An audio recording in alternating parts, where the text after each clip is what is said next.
sebenarnya ini adalah rangkaian acara.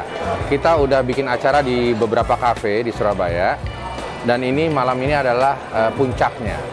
Di mana dari kafe-kafe yang kita datengin itu, kita memberikan workshop, saya berbagi pengetahuan dan pengalaman saya, dan tentunya di kafe itu saya melihat apa kelebihan-kelebihan dari kafe tersebut. Nah, malam inilah saya akan memberikan award buat kafe tersebut. Jadi bukan juara-juara, bukan kontes. Jadi misalnya kafe A kelebihannya adalah di bidang ini, di hal ini, di hal itu. Jadi sebenarnya itu. Tapi intinya adalah bahwa kita ingin pengusaha-pengusaha kafe ini bisa lebih sustainable, bisa lebih bertahan, bisa berkembang. Jadi bagaimana caranya, itulah yang kita bicarakan kemarin di tempat mereka. Wah, potensinya tentunya bagus sekali. Bahwa kreativitas dari teman-teman di Surabaya cukup baik.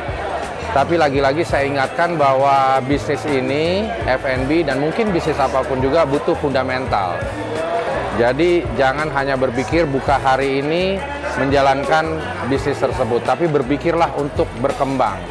Berpikirlah untuk bagaimana ini bisa bertahan, bersaing untuk jangka yang panjang gitu. Jadi yang saya ini kan adalah mengenai fundamental dari bisnis ini. Saat ini kita nggak bisa pungkiri banyak sekali pemain-pemain dari Jakarta masuk ke Surabaya dan mereka mengambil market share yang cukup besar. Nah, kenapa? Ini yang harus kita bedah lagi. Saya kepingin pemain lokal ini menjadi tuan rumah di Surabaya.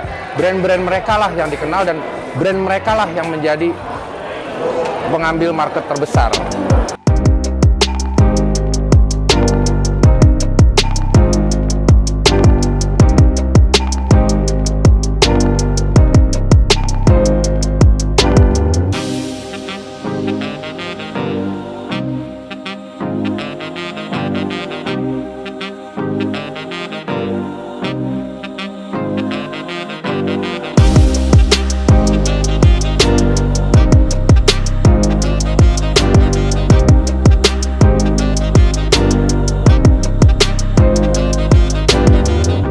Kita lihat sebenarnya kalau kita bicara potensi dengan jumlah penduduk yang hampir 4 juta lebih, kota Surabaya itu sebenarnya menjadi destinasi juga, Mas. Jadi saya sebagai ketua asosiasi sampai sekarang sudah hampir 13 tahun, melihat bahwa apa yang dilakukan oleh Mas Yoki dengan Yoki Talkie Goes to Cafe ini adalah sesuatu terobosan yang sebenarnya untuk mendekatkan seseorang yang punya passion, seseorang yang punya passion, yang sudah berkecimpung hampir 30 tahun di bisnis F&B untuk berbagi.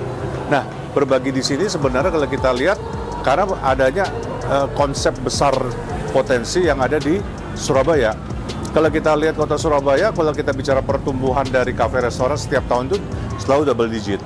Nah, ini boleh kita banggakan kalau kita lihat dari pihak pemerintahnya, pendapatan daerah, khususnya pajak daerah dari restoran itu selalu tercapai.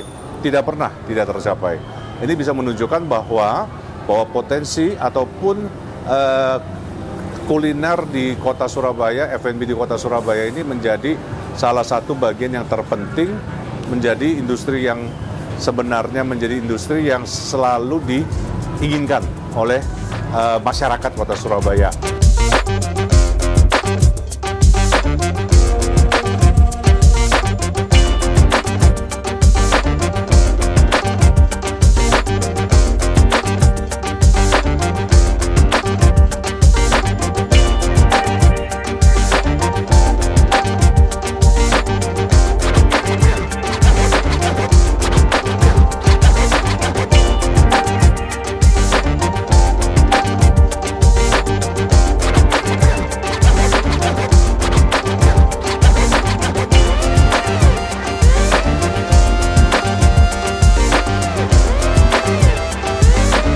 Ini kan kebetulan dari Pak Yoki dapat penghargaan Best Quality dari Pak Yoki ketika Goes Cafe.